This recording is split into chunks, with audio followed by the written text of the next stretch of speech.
I just built this. Watch. I drag this chair of a shop's website straight onto my mood board, and the schedule fills itself in. The name, size, price, all of it, which is awesome. For context, I'm an architect, not a software developer, and this was a vibe coding experiment using Claude and a bit of Figma. And I just wanted to start by saying that building this personal app was just great fun. Sure, if you're a seasoned coder, you'll probably say things like, this isn't running in the most efficient code possible, and you'll be right. But since I'm only designing them for myself, a little bit of clunkiness is honestly fine. I'm just very excited for what is possible with AI now. And the building process made me have an epiphany, which is why I wanted to make this video in the first place. But first, let me explain why I needed to build this.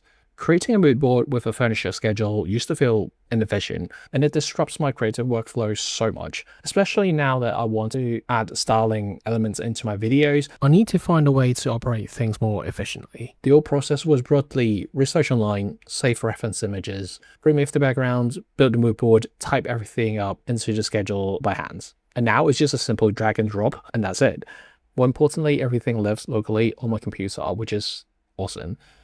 If you know PureRef, this page will march to it. I love PureRef, but it was only designed for collecting reference images. This current app that I built contains the image, but also the specification for all these furnitures. And sure, there are platforms that do this online, but the ability to drag and drop from a website directly to the mood board and have the specification recorded automatically really smoothed out the entire experience for me. So I'll just say it's pretty cool. Now back to the epiphany, what shifted how I see design. So firstly, the limits of AI design and where a human still matters. Even though this was built mostly with AI, it still needed a lot of guidance from me, be it the taste, functionality, where things break, where it feels awkward to use. And frankly, it took me days to get here, and the UI still isn't where I want it to be. And I think that's because AI reaches for the broadest appeal. It knows what a mass audience tends to gravitate towards, but it doesn't know what I consider good design. It doesn't have that context. That part was never trained, which makes me think the more niche something is, be it a space, a brand identity, the more specific it gets, the less an LLM has to go on.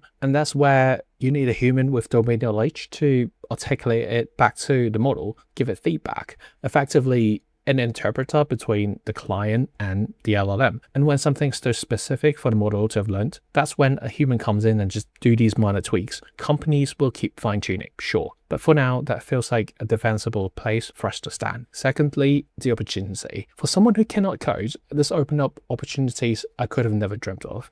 Sure, I like using Grasshopper and geometry nodes, but a complete application wasn't something that I could do. I can only imagine more designers doing this publicly over time. To coders, this may seem trivial, but to someone who can barely read Python, this is almost like discovering fire. I think creative may have been looking at AI the wrong way. Perhaps utilizing it was never just about using the image generation, but new ways to stimulate creation, design, what have you. In any case, I'll be doing more of these workflow experiments, exploring the relationship between AI and designers, architects, creatives, and sharing hopefully interesting take on this matter from time to time. If all this sounds interesting to you, subscribe and tell me in the comments what you would like to build for yourself. I'll see you next time.